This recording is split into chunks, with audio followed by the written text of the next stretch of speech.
Welcome back to another episode of the BSOC Bulletin. On this episode of the Startup Series, we are interviewing co-founder of Tapit, Jim G. And I guess to start off, how's your week been, Jim? Yeah, it's been good so far. Thanks for having me. Yeah, great. Thanks, Jim, for coming in. I guess I'll ask you your very first question. Jim, what is your favourite memory from uni? I think it definitely has to be last year when my team won the Baines Champion Cup. I think that was like a really surreal moment because we did a lot of case competitions together, and throughout all of 2020 we didn't really win a lot. We became second quite a few times, third quite a few times. So then winning that whole competition, if you see, there's like a video out there of me like jumping up and down like crazily like a maniac. But I think that's definitely so far my favorite memory of uni. To start off with, are you able to, I guess, give a brief introduction of yourself and your professional journey? Sure. So, yeah, my name is Jim. I'm a fourth year penultimate student. I study econometrics and information systems at UNSW. I was careers director at BSOC in 2019. And that was definitely a whirlwind of an experience, to say the least. But yeah, my professional experiences. So I started off at Amazon as a business analyst in their Prime team. And I specifically worked on like a 6-month stint there, pretty much doing like a newsletter. I coded a newsletter for them. I did helped them run Prime Day, which is like their biggest shopping day sale. I looked into Amazon Flex, which is their like delivery system. I did like a whole lot of stuff there, which was really interesting. And then afterwards, I worked at Macquarie. So that's my current role right now at Macquarie. I do product management there, which is essentially looking at a lot of their financial products. So like, stuff that you would use every day, such as like the application or when you go on the website and actually open an account, stuff like that, making that process a lot easier, but also looking at the financial and the repercussions of those types of products. Yeah, that's kind of like my professional journey. And in this winter, in like a month away, I'll be entering as a business analyst at Carney. So hopefully entering kind of my dream goal of working in management consulting. It sounds super exciting. I guess going into more detail on some of your internship experience, you did mention your internship at Amazon as an e-commerce intern, and you said you got to do certain tasks like code the newsletter and things. I guess like what did some of those tasks entail? To give a bit more background, because everyone knows about what Amazon is, but people always get confused about the types of roles that are offered there. So I think it'd be good to give a bit of context. So Amazon is known for like two main sides of its business. It's AWS, which is Amazon Web Services. It's essentially this cloud platform. It's a public and private cloud. So it offers, public companies like, Macquarie, for example, to use their cloud systems as a way to store stuff, but also it offers like people like you and I and small businesses like Tapit to have like a storage system as well. And that's like their biggest thing. It's what generates most of their revenue. But the other side of it, and what people mostly know, is actually their Amazon e-commerce, the platform where you buy stuff, right? And so I worked in that side of the business. Specifically, I worked in the Prime team. So even though like my role was under as an e-commerce intern, I was the only intern working under Amazon Prime. Amazon Prime is kind of like their special, like, high tier, premium subscription service, I guess. It offers you the Prime Video and the Prime, like the music and all of that stuff, but mostly Prime Video is what people use. Specifically in that team, as I mentioned before, I helped create their newsletter systems. So in their e-commerce team at that time, they were trying to increase engagement and retention of users who are on Prime. What would happen is often Australian customers would activate their 1-month trial, but they wouldn't return because they wouldn't find as much value or wouldn't know the deals. And one of the things that a lot of the other countries that were using Amazon Prime were using is what they call like a newsletter system, just like a weekly newsletter that informs them of all the deals, all the new video, stuff like that. And in Australia at that time, they hadn't coded it. They were struggling in the Prime team to kind of code it. And so I had a bit of background because I started in computer science for like two terms. So I had a bit of coding knowledge, and through information systems, you also do a bit as well. So I helped them pretty much code it through their Amazon. They had like a specific tool, but I don't remember the name of the tool now. But yeah, I helped code it with their Seattle team, and they actually use that tool now for their marketing and sales team to kind of promote deals and stuff like that. That was like a huge project I really worked on, and probably the most impactful one, because as soon as I finished it, there was like 1 million readers in the first month. So it was like quite a big piece, and it had like a lot of revenue generating potential, and something that's really useful to talk about in job interviews and stuff. I guess that's like the main kind of things I worked at Amazon. Yeah, thanks, Jim. That sounds super insightful and very interesting. I'm just stemming on from that now. Did your previous internship experiences at Amazon and Macquarie Group as well help motivate you to create your own startup, Tapit? I think very much at Amazon. Macquarie is a bit different because Macquarie is more of a corporate, like your traditional kind of bank. So there's not too much, I guess, entrepreneurship or I guess going above and beyond at those places, even though they say it a lot.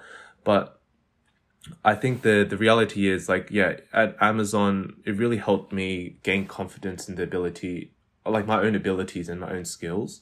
So I definitely think, yeah, like at Amazon specifically, but Macquarie also has contributed to that in the sense that it's given me a better understanding of how to navigate like corporate settings, but also like the traditional ways of how things are done, as well as like the financial aspect, like the other side of the coin, because technology is something that everyone seems to be very interested in these days. But in reality, in Australia, tech is not really that big.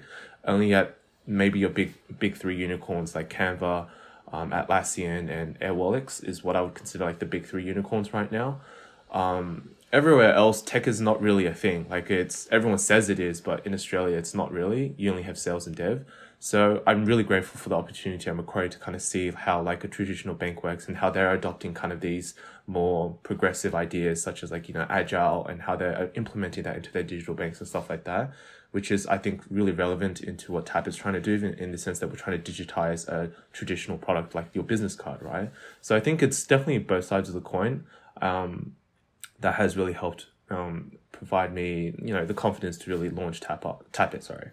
Yeah, I think stemming from your experience there, you mentioned you had quite an opportunity to work on technical projects, and especially since you mentioned that you did initially come from a computer science background. I know for me, like now currently I'm studying computer science. What made you transition from studying that to studying information systems? Ooh, good question.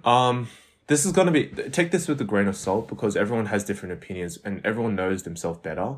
I guess for me, I knew for a fact that I'm not a very good, like, sit down, grind for 10 hours kind of guy. I really like the flexibility of being able to, like, try new things and, like, do 100 things at once. That's kind of, like, how I approach my uni study as well as, like, yeah, where I've got to today. I really like the ability to do many things at the same time because I like being, I guess, like, having variety is very important to me. Reason why I moved out of computer science is I didn't spend the time that I needed to really succeed in a degree like that. Computer science is very hard, and I respect anyone that is able to, you know, pursue and finish that degree. For example, our technical founder, Victor, like, is doing computer science, and he always complains how poorly it's taught sometimes. And I think with a degree like that, it really is like a lot of, like, you know, willpower to, like, grind through that thing, which I just didn't have. And then the second thing is I didn't want to become a dev. I think if you want to do computer science, a huge part of it is becoming a dev.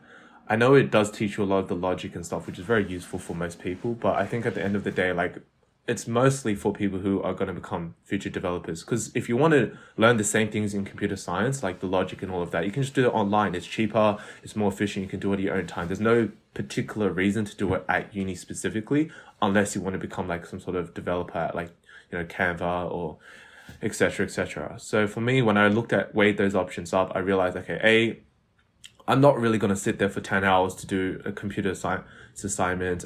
I don't like it to that degree, and I don't think I can do that. I don't have that willpower. And B, I don't really want to become a developer. I've done virtual courses online. I feel like it's the same value. I can do that online and I get more variety. And in those areas, I just realized, I don't really like it. Information systems, I wouldn't say it's much better, but there is a bit of coding in it. So I felt like it offered me similar potentials, and so far it's been treating me very well. Yeah, I think you definitely said some interesting points, especially about computer science. I think I can definitely relate to some of those assignments where you have to focus 100% of your time and energy on a particular assignment, and you get really bogged down in really fine details. Stemming on from that, do you think you get more flexibility to pursue things you want to pursue when you aren't studying computer science, say in information systems and that type? to really answer that, you need to like really consider what you want to achieve in your uni degree, like as a whole, right? And there's only really, in my opinion, there's only really two outcomes out of your uni degree. A, you know, you get that corporate job, you realize that this is where you want to work. And like B is like you realize, okay, corporate's not for me, I want to own my own business. Like that's the only real two big outcomes, especially if you're in commerce, right? That's kind of like what most people end up doing. So in that regards, you need to really ask yourself, okay, well, do I really want to spend five years out of uni, like working as a developer or like in a corporate role, trying to climb up the ranks, you know, get a manager role, get a senior manager role, etc., etc. Or B, do I really want to, you know, get out of uni, you know, maybe work somewhere for a little while, but overall try to own my own business, have my own thing, you know, do startup stuff like that, right? And when you think about it, most of the time, you're going to probably lean towards A rather than B because of the risk that B inherently has. And so if you're leaning towards A, then I think sticking with the computer science degree is really worth it because yes, it sucks during it, but after, if you can do like get a distinction, do well, have some extracurriculars on the side, you can almost guarantee yourself like a 100K starting salary, which is better than what most commerce roles are offering these days, right? So it's really hard to say. I really think you need to consider what is your ultimate goal? What do you want to achieve out of uni? If you want to achieve like, you know, trying to make your own startup and stuff like that, I feel like extracurriculars might be more important, meeting new people, doing new things that really broaden your horizon. If it's not really that and you know you want to become a developer, that's like your dream job, then I don't think it's that important to like consider swapping to information systems. Because I think it is considered overall, UNSW's computer science degree is like pretty good, I think. Yeah, awesome. Thanks, Jim. That was some really great advice there. I'm sure a lot of people will take a lot from that advice. Circling back to Tapit now, Jim, can you tell us what Tapit is and how does it work? Sure. So Tapit is like a digital business card. What we're trying to do is make connecting as easy as just tapping your phones against each other. So it's a bit hard to probably explain virtually, but essentially we use like an NFC sticker on the back of phones, but we also have NFC cards. And when you bring your iPhone or Android next to it with an NFC reader, you're able to be redirected to like a web link that has all your links onto it. And what we're trying to do is just make connecting as easy as a tap. It does sound like quite a simple concept, but I'm sure there's a lot of things that make it help run, like integrating what software uses behind it, as long as integrating the hardware for it. But what I guess sparked the idea for you to create Tapit? Yeah, I don't know if you guys have ever experienced it, but for me personally, and every time I go to like a networking event or, you know, just in like even social settings as well, like you always meet people and you always end up trying to get their socials or follow them afterwards, etc., etc. And what I really noticed, like especially after COVID, like that just felt so awkward. Like I don't know if you guys felt it as well, but like for me, when COVID, like when the restrictions first started easing, I felt so awkward just talking to people. It's like, wow, I haven't spoken to people in like three to 4 months. I've lost all social skills. Like it was really weird. And I realized at that time, like connecting with people really is more difficult than it needs to be, because an NFC sticker, as long as you tap it on your phone, like you get all the socials in one go. Like a lot of people have Instagram, you know, they might have Spotify links, they have Facebook links, LinkedIn. Like in general, most people have around five to 6 links, right? And getting all of those in one go is not easy. Like you would have to spend maybe 5 to 10 minutes trying to get all of them. Whereas when you use a Tapit, all you have to do is tap it once and then you get all the links in one go. And that was kind of like when I realized with my co-founders at the time that like, you know, we have a solution for this. Let's do it. Let's try make something out of it. Great. Awesome. Thanks, Jim. So who are the stakeholders involved with Tapit currently? Any partnerships, developers, etc.? So the core team is myself, Victor, who's our technical co-founder, as well as Kevin Sajadi, who is our other co-founder. We also have a marketing team with Christina she's at UCID studying marketing and design, and we also have Jaden, who's our head of marketing. So it's a small team, and we run pretty agile and very very lean. But we're all part-time at the same time, and we also have a mentor, Alex, who's from Limaway. Yeah, great. Yeah, you mentioned your mentor, Alex. It's obviously very important. We hear from a lot of startups that a mentor is very important to ensure success in the long run. How did you go about finding a mentor who really trusted with your idea and to really assist with your idea? So we got quite lucky with Alex because we went through the Farrell Cup and they gave us a mentor, and it just so happened that Alex saw our like idea, our pitch, and he liked that we were like, you know, people that he could relate to, but also because we were doing a physical product that he felt he could have impact and help us with. But overall, like we've gotten along really well. Like Alex has been very, very, very helpful. I think we, if anything, haven't utilized or spoken to him or made the most of that relationship as much as we could, just because of how busy we are as a team. But yeah, mentors are incredibly instrumental because they've been through the process. And if you know, like, yeah, even through uni and stuff like that, you guys would have your own mentors, people who are seniors who can give you a hand. It's the same kind of thing with the startup as well. Because if you have an ability to take less wrong turns, then obviously you'd want to take that, right? Yeah, I think definitely, especially since you mentioned the Peter Farrell Cup. Do you think that program or the competition was one of the main ways that helped get your idea off the ground? So before we even entered Peter Farrell Cup, we had most of the infrastructure there. What Peter Farrell really offered us was an ability to like meet other startups and also get that mentor and also realize that like doing a startup is goddamn hard. I don't know if Hojan has said that, but it's freaking hard. Like you see all this, it's very much romanticized in the media and, you know, through all these movies and stuff like that. You really think that, oh crap, like, you know, you do this bit of startup, it just happens overnight. Like it's really not like that. Like, for example, with Tapit, like we're all full-time students, and at the same time, like I'm working right now. Kevin was tutoring last semester. Victor's just graduated. Christina's at UCID. Like she's at her finals right now. Jaden's working as well. Like it's really, really hard. Like being a full-time student, trying to pursue your professional goals, but also trying to run something at the same time. It's like a nightmare, really. It's really, really tough. And I think it's just been fortunate enough to find a team that has been very, very, I guess, supportive, but also very, very like we mold together well and we work together well, which is very, very helps with that. But yeah, like it's hard. Like I don't think Peter Farrell Cup specifically helped in trying to mold the team together or anything. It provided a good structure though, and it provided like a goal to work towards, which I think what most of those programs really try to do. And it really did help us kind of like figure out like, you know, some weekly deliverables, some weekly stuff, like an ultimate goal that we wanted to achieve, which is, yeah, like it's definitely was, I highly recommend people to do it. Yeah, I think, yeah, you mentioned a lot of, that you experienced like a lot of hardship and challenge in running the startup. I guess what are some of those specific challenges, that you mentioned? Okay, it's not actually that bad. Like I put it as quite bad. Obviously, compared to like, you know, like we're in a first world country, like compared to everything else, it's like, you know, first world problems, right? But I think the biggest challenge for us is just finding, like right now, like the biggest thing is just finding time to really pursue it, like push it to the fullest potential. Because with stuff like startup, you have no idea of how well it's going to go, right? It's pretty much like you're spinning a lottery, but the percentage of winning, you don't know at all, right? It could be huge, right? You know, but it could also be like completely zero. Whereas a normal lottery, you actually know the percentages to a certain extent. So yeah, like with startups, it's always like trying to figure out, okay, like I have this spare time. What am I going to do with this spare time? And also trying to sync with all your teammates as well, especially when they're all at different, like different points in their like week and stuff like that. Those are like the biggest issues that we're finding right now. And we're trying to solve that through like doing scrums. So like meetings once a week, stuff like that. I think the other thing that we found pretty difficult was also achieving product market fit. And if you look at any other startup, that's always the biggest thing that is hardest to achieve.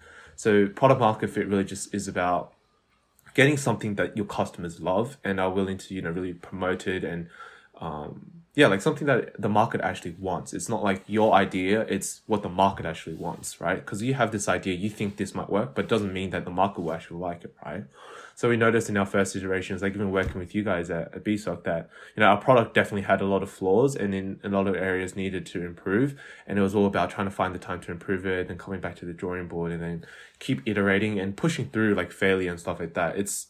I highly recommend people to run a startup. Like I can't explain in words like just how instrumental it is to how you kind of change and shift in the way you think about just everything in general, like the grand scheme of things. Yeah. Yeah, I think stemming on from that, you mentioned one of the challenges being product fit, and we did talk to Hojan about this, but we'll ask you the same question. Like, how do you know if your product fits the market, and how do you know if it is successful? So Tapit is really early stage right now. So I think we can only speak as to what stage we are. So I feel like with Hojan, it would have been very different because their product is definitely a lot more developed than ours. For us, we have no real idea. I mean, the biggest indicator is like sales, right? Like if you do marketing and people are instantly buying it, if you do feedback, do customer surveys and people are loving it and stuff like that, if word of mouth is very strong, then you know you have something, you have like a piece of gold and you just need to keep selling it and spreading the word of mouth of it, right? But I feel like product market fit is definitely very hard to know for certain because it could work in this specific niche of like uni students, but does it work with, professionals who are working in a corporate? You don't know, right? And then you have to shift your whole product and try test it in that area as well. So, I mean, it's both a blessing and a curse in disguise. And the blessing in the sense that like when you achieve it, it's really satisfying. It's like, oh crap, like we really hit the nail on something, right? But at the same time, you can get complacent and then not change your product to really fit your other customers and therefore impede your own growth. And so then you have to go through the whole, scratch your previous idea, try fix it again, try figure out what's wrong with it, stuff like that, which can be very painful and very tedious process. Like it requires a lot of willpower, a lot of grit to be able to do something like this. Yeah, awesome. Jimmy mentioned that, making a startup was a very big learning experience for you and a very interesting way to figure out how you think about the world, essentially. How did you personally determine that you are better fit for startup than corporate? Do you agree with this statement? So I knew from high school that I wanted to do startups. Like in high school, I ran an e-commerce store with my dad on we sold pretty much electronics online, and it was like really fun. Like at that time, I remember as like a young high school kid, I was like, crap, like why is money so easy to make, right? Like you get that really, I guess, arrogant sense of like self-worth. It's like, oh wow, like this isn't that hard. Like all I do is just package some stuff, like, just sell it online. Like, yeah, easy money, right? Like this couldn't be easier. But then you realize, oh, like shit, like this is not easy at all. Like, running your own business is a lot of risk. And I'm really thankful for my dad for giving me the opportunity to experience that at a very young, age, because it's really shaped, like I know for a fact, like yes, even though I want to do management consulting, my ultimate goal is to run my own business and hopefully to be able to succeed in that business, even though like 99% of startups fail. Like it doesn't really hinder my desire to do that. But yeah, so I mean, with that question, I guess if you were to ask me, like, if it's like the next 5 years, no, like the next 5 years, I want to enter management consulting, do a couple of years there, really gain my skills, learn more. If Tapit takes off, that might be a different question, but as of right now, that's kind of the main focus. But ultimately, yeah, like the focus would be I want to do my own startup. Yeah, I think definitely like your motive sounds strong, and I think for a lot of students, it can be hard to know exactly what they want to pursue, especially going into a commerce degree that has a lot of overall majors and things that are very broad. So I guess, do you have any particular like advice or any advice for students who don't have a sense of strong direction? That's a tough one. First off, I don't envy that. I think at all. Like, I think I don't realize how lucky I am to know exactly what I want to do. And when I speak to even friends in 4th year, 5th year, like even seniors, like everyone struggles with that uncertainty. And it really sucks because uncertainty is this kind of thing where it kind of just lingers over your head, but it doesn't really attack you in like a very direct way. Just like, sometimes you just by yourself and you just think about that sense of like uncertainty, and it really is scary. But I mean, like my only big piece of advice I would say is like you just have to try everything. Like you can't be that person who just thinks, okay, like, I'm doing finance, okay, I'm just going to enter finance. Like you have to realize there are so many different types of roles out there. There's like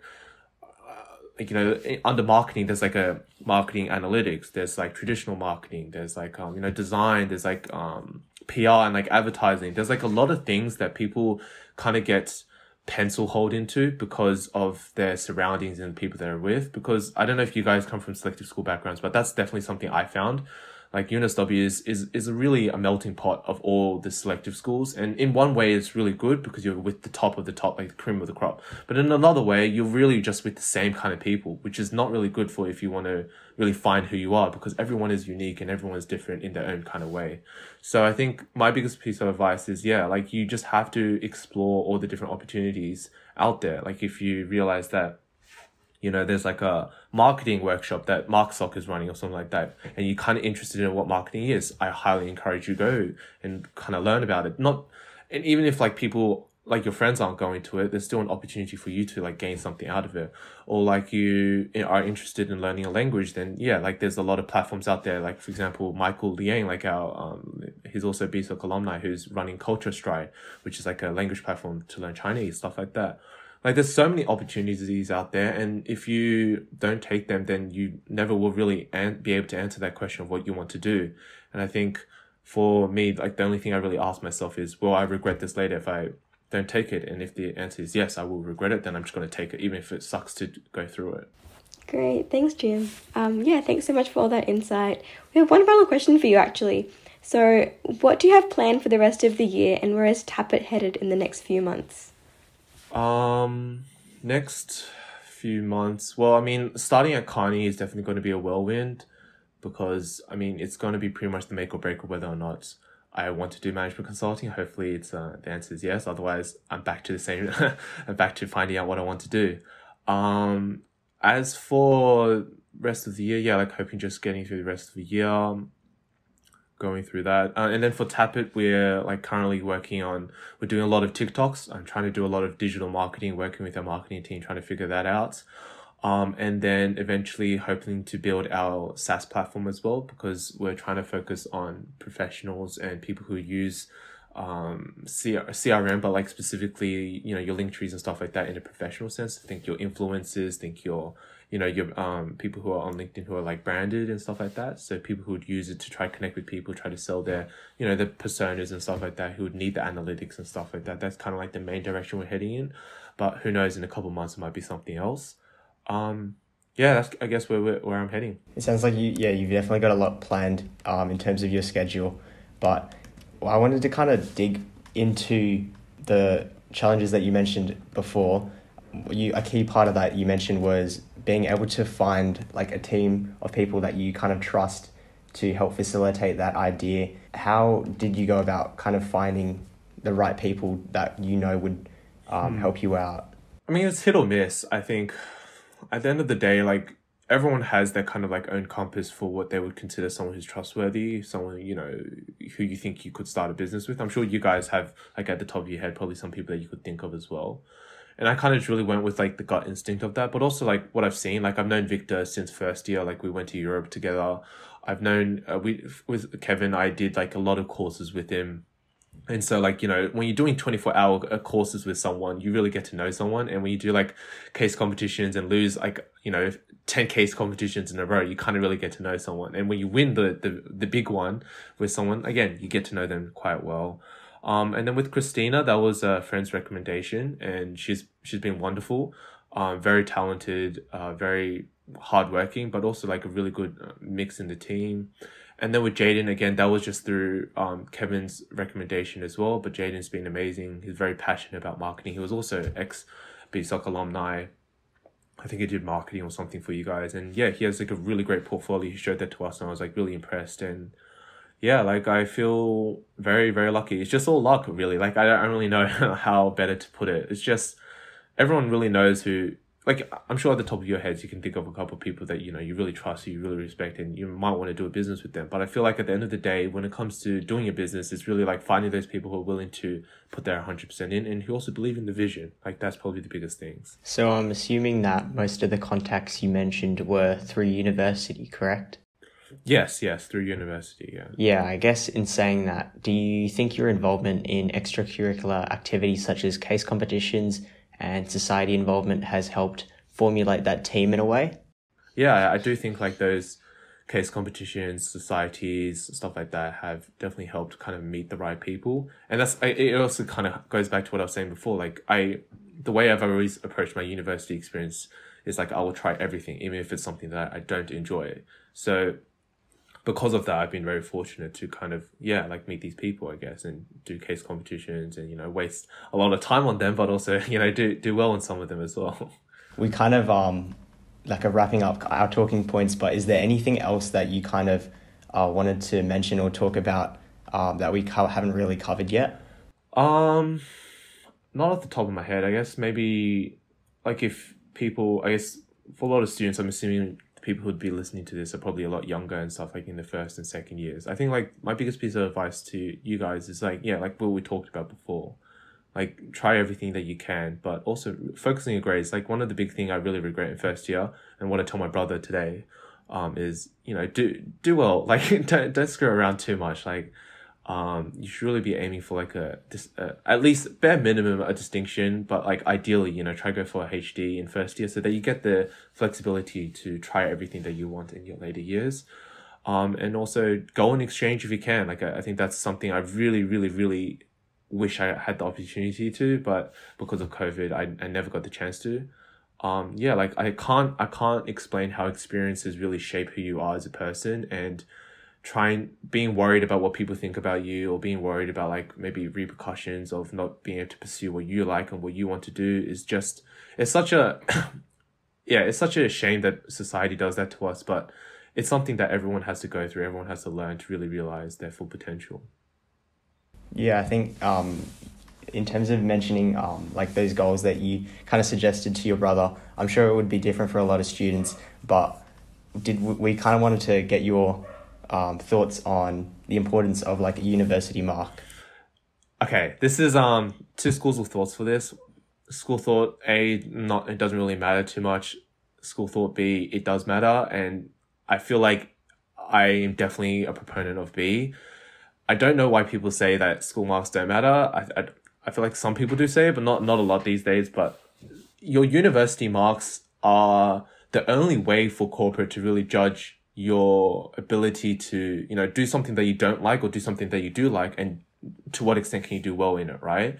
Like people don't really understand what the purpose of it is, and I think that's a big issue in how schooling works and how university works as well. No one really tells you why you do things, right? Like you do this degree, but you don't really, you know, like you could get a job for it, but you don't really understand like the core components of it, and you need to be able to see the big picture to really understand. And the big reason why academic marks exist is because treat yourself as like someone who's high risk, right?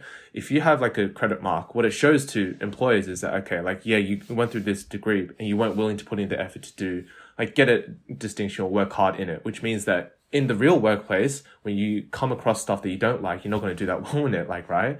This is like how they think about it. And yes, it's not true to a very large extent, but when you're a university student, you don't really get that opportunity to voice because you don't really know, you don't really have any experiences. You can't really say, oh yeah, like just because I got a credit doesn't mean I won't do well, right? Like, again, people are very risk adverse in the real workplace, and real workplace is very unforgiving. Like we're very lucky that the university give us the ability to try things, you know, do projects and like hypotheticals, you know, do case competitions and hypotheticals. And all these hypotheticals are meant to build your persona and build your brand as a student, like who you are as a person, so that when you go to the workplace, you know, you can say, okay, look, I work really hard, even though this degree is not that amazing. I've done all these extracurriculars, which show that I have an interest in this area. And at the same time, like I have work experience. And then if you knock all three of those on the head, then, you know, why wouldn't they hire you? It could be for other reasons. Maybe the candidates are better, stuff like that. But academic marks, very important. I wish someone had told me that in first year as to like the grand scheme of things.